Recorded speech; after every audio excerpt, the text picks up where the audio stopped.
Bonjour à tous, et aujourd'hui on se retrouve pour une réception de cartes que j'ai achetées à l'unité. Ça nous changera des ouvertures de cartes. De toute façon, la question ne se pose pas parce que en ce moment, j'ai l'impression de dire ça à chaque fois, mais depuis le mois de décembre, c'est très très très compliqué de se procurer du Pokémon. En tout cas, à prix normal, vous le savez, Pokémon, ça reste des produits chers de base. Donc on est à 6 euros le booster, peut-être un peu moins 5 dans certains coffrets, etc. Mais là, aujourd'hui, si vous n'arrivez pas à les choper au prix magasin, c'est du 10, 11, 12 euros le booster à l'unité quand on calcule par rapport au coffret. Donc ni El Toto ni moi n'avons envie de dépenser autant d'argent pour se retrouver avec à l'intérieur des cartes de valeur de 5 euros. C'est souvent ça, c'est à 80%, c'est ça que ça arrive. C'est normal, enfin c'est normal. Les ultra rares, celles qui valent un peu de sous, ne tombent pas à chaque booster. Sauf si vous avez vraiment beaucoup de chance. On essaye de faire des ouvertures par-ci par-là. Même du récent, on a réussi à en ouvrir un petit peu. D'ailleurs, demain sort Pokébox et coffret en Pibidou et le super coffret Evoli, mais bon, celui-là, je pense pas qu'on l'aura. Mais on va essayer d'ouvrir de la Pokébox et peut-être le petit coffret en Pibidou parce qu'il est vraiment sympa si on arrive à s'en procurer. Mais c'est pas le sujet du jour car il s'agit. Alors je les prends des cartes que je me suis procurées. Est-ce que ça fait bien le focus? Oui. Que je me suis procuré à l'unité. Alors moi, c'est pas de réception de cartes de notes, de PCA, de grading, de machin, de mes deux. Ça, moi personnellement, ça ne m'intéresse pas. Je sais qu'il y en a, ils apprécient, mais il faut savoir que je pense, en tout cas dans mon entourage et pour avoir discuté, la plupart des gens ne font pas collection de cartes gradées. En général, ils les font grader. C'est soit certaines cartes, soit c'est pour les revendre. Après, je ne suis pas tout le monde, ça se trouve, il y en a qui font vraiment grader toutes leurs cartes pour les garder dans leur collection. Mais j'avoue que moi, je suis toujours un adepte du classeur. Voilà, j'ai pas mal de classeurs de qualité plus que correcte, parce que si vous prenez des classeurs de merde, on va dire, ça abîme les cartes et sont pas bien protégés. Et donc, moi, je les préfère en version classeur. Voilà, je suis un adepte de ça. Et donc, la première carte que j'ai réceptionnée ces derniers temps, c'est le petit Meditica. J'en avais parlé, il me semble, de cette carte. Parce que moi, j'aime beaucoup. C'est, bien évidemment, vous savez maintenant, le côté faune et flore. J'aime beaucoup ce genre de décor. Et puis, l'apparition du petit Pijaco. Et même si moi, Meditica, c'est pas un Pokémon que j'apprécie, tout le décor de la carte me plaît. Et je le trouve mignon, le petit Meditica, sur sa petite liane, ça fait un peu balançoire. Je trouve ça très joli. Pour le prix, c'est 6,50 €. Enfin, personnellement, je me suis procuré à 6,50 €. Ça se trouve, c'est un peu moins cher maintenant, c'est un peu plus cher, mais vous la trouverez pas à 2 €, c'est pas possible. En tout cas, pas pour le moment, à moins que les cartes ne chutent. Je les ai mis par ordre de prix. Hein. Voilà, donc 6,50. Voilà, je trouve très joli. Je ne sais plus c'est quoi la série. J'ai un trou. C'est une des dernières, mais je ne saurais pas le dire laquelle. Ensuite, on a le petit Sonistrel qui date de la dernière série. Donc c'est pas vieux, c'est Aventure Ensemble. Avec le petit Sonistrel dans sa petite caverne. Donc c'est un Pokémon de type dragon. Et je trouve tout mignon en mode sourire, avec les effets de lumière. C'est le genre de carte que moi j'apprécie beaucoup. Pas forcément le Pokémon qui m'intéresse, moi c'est plus l'ensemble de la carte. Il y a des cartes que je trouve très jolies alors que le Pokémon dessus, moi, ne m'intéresse pas, tu vois. Sonistrel, il est plutôt mignon, mais je ne suis pas forcément un fan de ce Pokémon. ni de son évolution, qui est Bruverne. D'ailleurs, Bruverne, qui a comment on appelle ça, son alternative, qu'on nomme le Batman, que je possède déjà. Donc 7 € pour cette belle petite carte. Dites-moi c'est laquelle est votre carte préférée de ce que je vous ai montré, que ce que je vais vous montrer. Ensuite, on a le Guerrier Aigle. Il me semble que lui, c'est 9 €. Guerrier Aigle, c'est Étincelle déferlante. Ceux-là, je les ai achetés il y a plusieurs semaines. Donc le prix a peut-être un petit peu diminué ou un petit peu augmenté, je ne sais pas. Mais ça fait plusieurs semaines que je l'ai avec celle qui est derrière. Voilà, très joli, un petit côté aquarelle dans cette carte, notamment avec le ciel et le soleil. Carte que je trouve voilà, très jolie, ça fait partie de cartes que j'apprécie. Alors, peut-être un peu moins que les 2 précédentes, mais voilà, je me suis dit, allez, on va s'en procurer, surtout sachant que Étincelle déferlante fait partie des séries que j'ai pas ouvert beaucoup. Je crois que j'ai ouvert une ETB. Notamment, j'ai eu les 2 Limondes. Oh là là, pas de bol. J'ai eu les 2 Limondes et le bébé de Pyrax, dont le nom m'échappe, sur le petit tapis qui est sympa, mais les 2 Limondes, je m'en serais bien passé. Ça vaut que dalle, Limonde, je crois que c'est 4 ou 5 €. Ça fait partie des AR les moins chers de la série Écarlate et Violet. Donc bon, pas de bol d'en avoir eu 2, sachant qu'il y a énormément de cartes qui m'intéressaient. Enfin, énormément. Pas mal de cartes qui m'intéressaient en AR. Ensuite, on a le petit Milobellus X. Pareil, 9 €. Alors celle-là, il me semble que c'est couronne stellaire. Je ne prends pas énormément de full art, vous le savez, c'est comme les dresseurs. Il y a très peu de cartes dresseurs que je me suis procuré, et pareil pour les full art, mais j'aime beaucoup ce Pokémon, j'apprécie beaucoup. Et puis je me suis dit, voilà, ça reste une belle carte. C'est pas, voilà, je vous avoue que le fond avec les petites bulles est sympathique, mais ça casse pas 3 pattes à un canard. D'ailleurs, pourquoi Milobellus? Parce que comme Faramp, j'ai décidé de me faire une petite collecte de cartes représentant ces 2 Pokémon. Attendez, je vais vous montrer. Hop, le petit bruit de la chaise qui grince. Voilà, vous pouvez voir. Alors j'ai pas tout. Et donc j'ai les Milobellus X, machin, les TG. J'ai même des cartes normales ou holo. Quand même, j'ai pas tout. Hein. Pareil là, voilà, vous voyez, hop. Mince, j'arrive pas à faire avec le truc. Donc là c'est 2 fois la même, mais c'est juste qu'il y en a une qui est une reverse et une normale. Et puis il y a la même avec les Faramp. Par contre, j'ai pas le Faramp de tu sais quoi, Neo Genesis, parce que je l'ai mis dans un classe, je l'ai mis dans les classeurs Neo Genesis avec enfin toute la collection au même endroit quoi. Et j'ai fait pareil avec les low class. J'arrive pas à vous montrer, tant pis. Donc, on va faire en mode hop, en mode à l'arrache. Hop, mettre ça de côté. Donc c'était pour vous montrer. C'est partie des 3 Pokémon que je fais à l'unité. C'est pas les cartes les plus chères. Enfin si, il y en a une de Milobellus qui est particulièrement chère, mais la plupart c'est pas cher. C'est pas des Pokémon qui ont des cartes. Alors si Faramp, il y a la Neo Geo qui vaut un peu de sous, et puis il y a une autre série qui arrive après avec les bords un peu cassés là, que j'aime pas. J'avoue que j'aime pas ce genre de carte, le contour. Donc je me suis pas procuré parce qu'en fait ça vaut beaucoup trop cher. Donc le petit Milobellus. Ensuite, on a le petit Lapiro. 9 € aussi. 2 couronnes stellaires.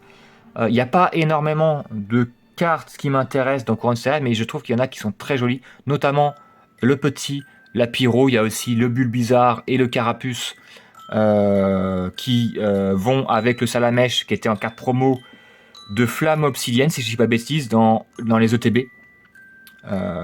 Il me semble que c'est Flamme Obsidienne.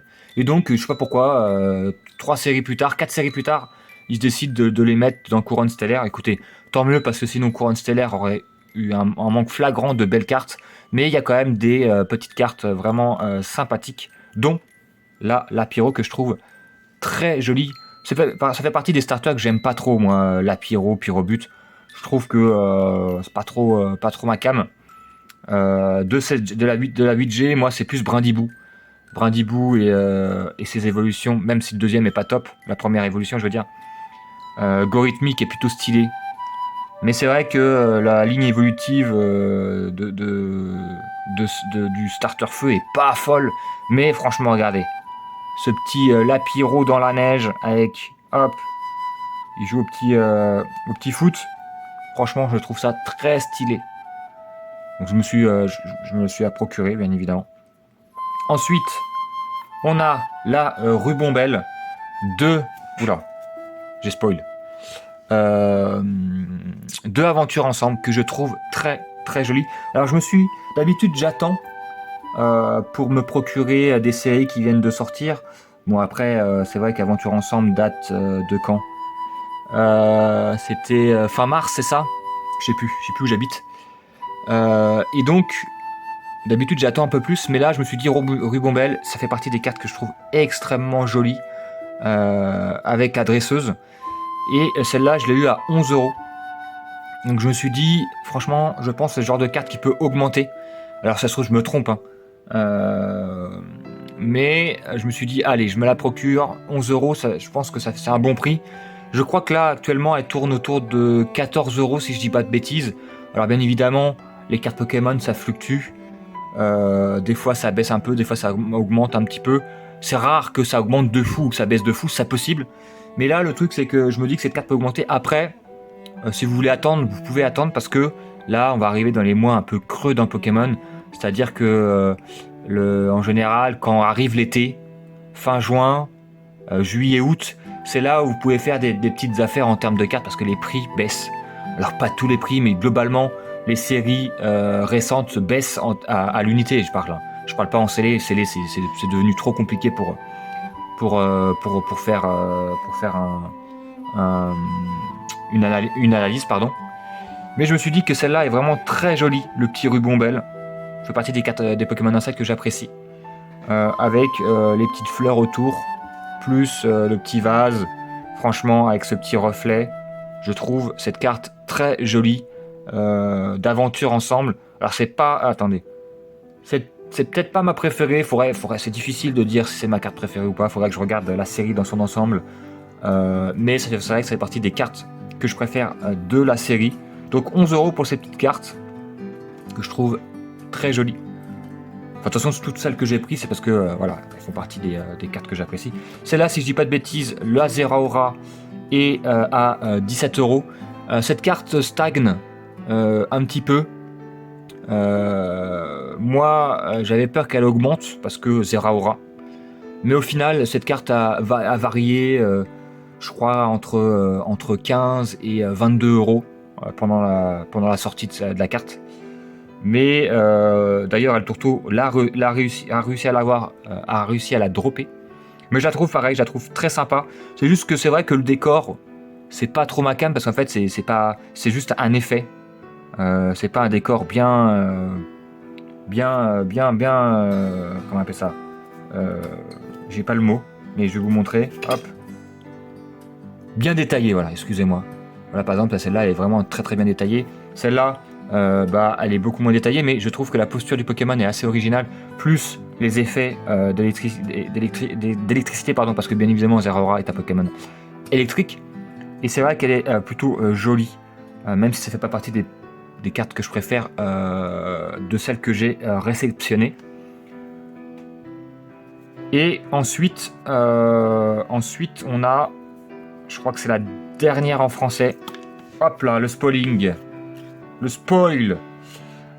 C'est le Barpo que j'ai eu à 18 €. C'est pareil, celle-là, je l'ai procuré en même temps que le Guerrier-Aigle. Fait partie d'Étincelles déferlantes. 18 €. Pour un Barpo, ça fait cher. Mais je trouve que la carte est vraiment très jolie avec ce côté un peu marécage, ce côté un peu verdoyant. haut, un peu crade. Moi, je trouve ça très sympa avec la décoration des fleurs marines. Bon, après, le Barpo, il a toujours un peu la même gueule, mais c'est vrai que le décor est vraiment très très sympa. Et je me suis dit, allez, ça fait partie des cartes que je veux, je me la procure. Je pense que c'est une carte qui va pas spécialement baisser. Donc si elle vous intéresse, je pense que c'est le moment. Je pense qu'elle ne va que monter. Parce que c'est vrai que il y a des cartes, quand ça fait partie des cartes qui ont moins d'un an, la carte elle peut varier vraiment beaucoup. Il y en a qui stagnent, puis il y en a qui ne font que monter. Je pense que celle-là risque que de faire que de monter. Alors elle va pas passer de 18 € à 42 € en 2 mois, hein. Mais vous voyez ce que je veux dire, petit à petit. Ensuite, vous l'avez vu, on commence à arriver aux cartes japonaises. Alors, je ne suis pas quelqu'un à la base, qui collectionne les cartes Jap. D'habitude, moi, je ne fais que du français. Mais c'est vrai que les cartes, ça commence à coûter vraiment cher. Malheureusement, avec la hype et tout, fait que les cartes alternatives coûtent une blinde. Celle-là, en version française, elle est à 350 €. Donc autant vous dire que c'est un budget énorme et que moi, personnellement, j'ai pas envie de mettre autant d'argent. Déjà que je trouve que je mets suffisamment d'argent comme ça. Peut-être certains diront trop, c'est sûr. Mais bon, c'est un peu le principe de la collection. On met toujours un peu d'argent, évidemment. Donc celle-là, moi, je me l'ai procuré à 59 € en Jap. Sachant que le prix est de 350 € en français. Et elle va peut-être augmenter un petit peu, elle va peut-être baisser un petit peu, mais c'est beaucoup trop. Déjà 59 €, ça reste une somme assez conséquente. Ça fait partie des cartes les plus chères que j'achète. Alors il y a eu plus cher, hein. Mais par exemple j'avais fait une exception pour le Dracofeu alternative de Star Étincelante, mais j'avais revendu 4 cartes et au final j'avais mis 40 € de ma poche, parce que j'avais échangé des cartes que j'avais droppées. Donc ça revenait moins cher au bout du compte. Mais je me voyais pas mettre 350 €.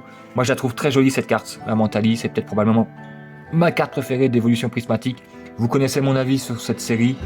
Je la trouve beaucoup trop surcotée, beaucoup trop mise en avant, sachant qu'il n'y a pas d'AR. Et le taux de drop est cataclysmique, même pour des ex, même pour les ex Terra Cristal. D'ailleurs, j'en ai pas eu. Moi, la seule Terra Cristal que j'ai eu, c'était en carte promo, je crois, de mémoire. J'en ai peut-être une en plus. Et j'ai eu une seule ex, qui était Ronflex, en une vingtaine de boosters. Et le reste, c'est des Pokéballs de mes deux. Personnellement, moi, ça ne m'intéresse pas. C'est pour ça que sur la chaîne, on n'en a pas trop ouvert. Parce que, oui, les cartes alternatives sont très jolies. Oui, il y a des God Packs. Mais le taux de drop est tellement faible que je vous conseille d'acheter la carte alternative qui vous intéresse. Si toutes les cartes alternatives vous intéressent, bah, bon courage, hein. Mais c'est vrai que par exemple moi la Voltali m'intéresse pas du tout, je la trouve pas très très jolie. La Pyroli est sympa mais pas assez pour que je l'achète. Éventuellement, moi je l'ai dit, la Aquali et la Givrali. Mais je crois que la Aquali c'est une quarantaine d'euros, donc ça reste abordable. Mais la Noctali que j'apprécie aussi, jamais j'achèterai parce que même en japonais elle vaut beaucoup trop cher, j'ai pas les prix en tête. Mais c'est pas abordable, c'est plus de 300 balles facile, je pense. Donc voilà, moi j'ai pris la version Jap. J'ai très peu de cartes en Jap. Mais peut-être que ça va devenir une constante. Parce que c'est vrai qu'il y a des cartes alternatives qui m'intéressent. Alors heureusement, pas beaucoup. Mais par exemple dans l'Aventure Ensemble, il y avait la Melophy qui m'intéressait, mais j'ai réussi à la dropper. Il y a la Zacian avec Nabil que j'aime beaucoup, mais elle vaut quasiment 100 balles. Ça fait un peu mal au cul. Donc on verra. On verra. Et la dernière, probablement ma préférée, c'est la plus chère aussi des cartes que je vous ai présentées. Il s'agit de la Milobellus alternative d'étincelles déferlantes. Alors en français on est autour de 200 €, ou si on n'est pas loin 190 €. Alors peut-être que les prix ont un petit peu varié, mais on doit être à peu près à ces taux là. Et en japonais elle cote quand même un petit peu, elle est à 66 €. Alors c'est tu divises par 3, mais quand tu compares avec la Mentali qui était à 59, en français à 350. Vous voyez, c'est du fois 5-6. Là, c'est divisé par 3, c'est déjà très bien. Mais vous voyez, il y a des cartes en Jap qui valent plus cher. Comparativement avec la carte, avec la VF, c'est un peu plus, mais ça reste moins cher globalement. S'il y a des cartes japonaises qui valent plus cher, en général, c'est les cartes dresseuses, parce que les cartes dresseuses sont pas forcément appréciées plus que ça en France, mais beaucoup au Japon. Et donc c'est vrai que j'aime beaucoup cette carte. Je vous ai pas montré le dos de tout à l'heure avec la version Jap. Donc c'est voilà, vous voyez la différence par rapport à nos cartes à nous. Et c'est vrai que voilà, ça fait partie des cartes que je voulais pour ma série Milobellus. D'ailleurs, il m'en manque plus trop de temps que ça, il doit m'en manquer 3 ou 4. C'est surtout des vieilles Milobellus qui me manquent. Moi, je la trouve très jolie celle-là. Le petit Milobellus qui sort de l'eau avec la déco. C'est peut-être, faudrait que je regarde, mais c'est peut-être ma carte préférée du bloc évolution, du bloc écarté violet. Faudra que je me penche plus là-dessus. Alors que Étincelle déferlante ne fait pas partie de mes séries préférées, loin de là. Mais voilà, il suffit d'une carte. Peut-être que celle-là fait partie de mes préférées avec le Alteria, alternative de Faille Paradox, si je dis pas de bêtises. Et donc, voilà, très jolie carte. 66 € quand même, ça pèse son pesant de cacahuètes. Donc si je vous rajoutez ça avec 59 € avant, donc on arrondit à 120, plus tout ce que j'ai acheté là. On est facilement pas loin de 200 €, je crois. Alors, j'ai pas acheté ça tout d'un coup, mais si vous mettez bout à bout les cartes, alors on n'est peut-être pas à 200 parce que il y a des 6, 7, on doit être à 180, un truc comme ça. Voilà, de cartes à l'unité. Sachant que, oui, ça c'est une somme, oui, ça fait beaucoup d'argent, mais je n'aurais jamais eu ça en achetant des produits Pokémon. Imaginons, j'aurais acheté 200 €. Allez, j'aurais acheté 3 ETB, c'est 60 balles. Donc ça fait 80 €, ça fait 180 €. Jamais j'aurais eu ça dans mes ouvertures. Sachant que en général dans une ETB, en moyenne tu as une AR, voire 2 si vous avez de la chance. Mais jamais vous aurez eu ça. Et en général, quand on achète pour 180 € de cartes Pokémon, il faut compter, voilà, il faut coter, vous récupérez 20 à 30%. C'est la moyenne. Des fois, vous récupérez la moitié. Des fois, vous arrivez à rentabiliser votre achat.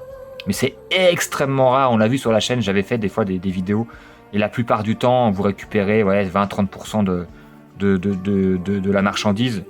Donc là, c'est toujours plus, c'est moi ce que je conseille, c'est toujours plus rentable d'acheter à l'unité. Alors de ne pas se précipiter, c'est-à-dire de ne pas acheter les cartes dès la sortie. Là, il y a des cartes Team Rocket qui commencent à se vendre sur Card Market par exemple, en français ou en Jap, mais en français, si c'est pas le cas, ça va pas tarder parce que ça sort à la fin du mois.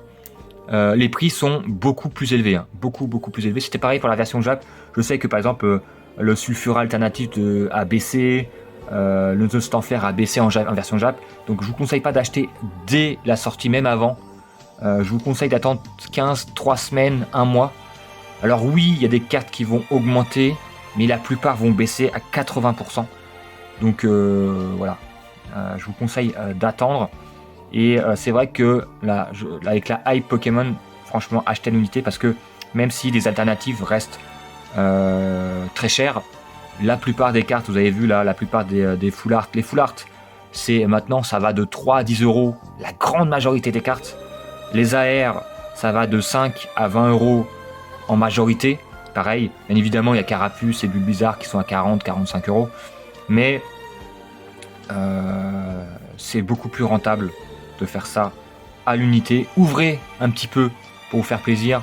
1 ou 2 produits par série. De toute façon, vous ne pourrez pas faire mieux avec ce qui se passe avec Pokémon en ce moment, depuis 6 mois maintenant.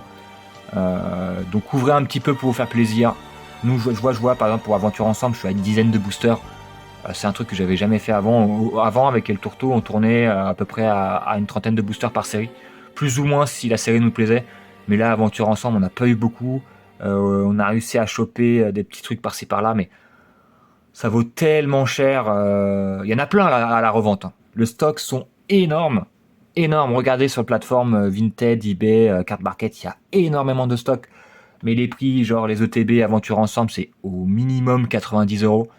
Ça reste cher. Les gens ils disent oui, ça a baissé. Oui, on est passé de 120, 110, 120 à 90, mais ça reste 30 euros de plus, 35 euros de plus pour une série qui vient de sortir. Sachant que sur les 90 euros, il faut rajouter les frais de port. Et les frais de port, maintenant, c'est 8 euros, un truc comme ça. Donc vous avez quasiment 100 euros l'ETB. C'est quasiment le double du prix magasin. Donc moi, je vous conseille pas d'acheter ça à ces prix-là, sauf si vous êtes millionnaire. Dans ce cas-là, tant mieux pour vous. Mais tournez-vous vers les cartes à l'unité. Faites-vous votre collection. Moi, j'ai arrêté de faire les séries, de remplir tous les blocs. Je pense que la majorité des collectionneurs ont arrêté de faire de faire des séries par bloc. C'est-à-dire d'avoir toutes les cartes, par exemple, d'aventure ensemble. Parce que, oui, vous pourrez compléter les ex et compagnie, même les AR. C'est pas si cher que ça parce que Reshiram est autour de 35 euros et le Articodin 35 euros. Ça fait partie des cartes les plus chères en AR.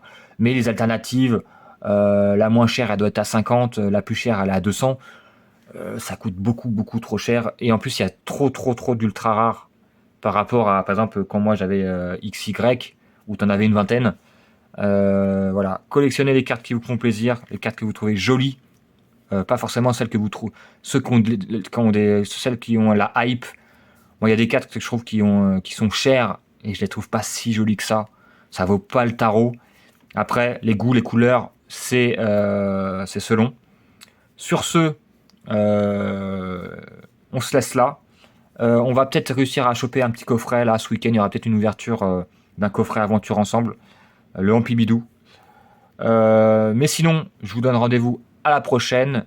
Portez-vous bien. Je vous souhaite un bon appétit, une bonne journée, une bonne nuit, tout ce qui vous plaira. Et je vous dis à la prochaine.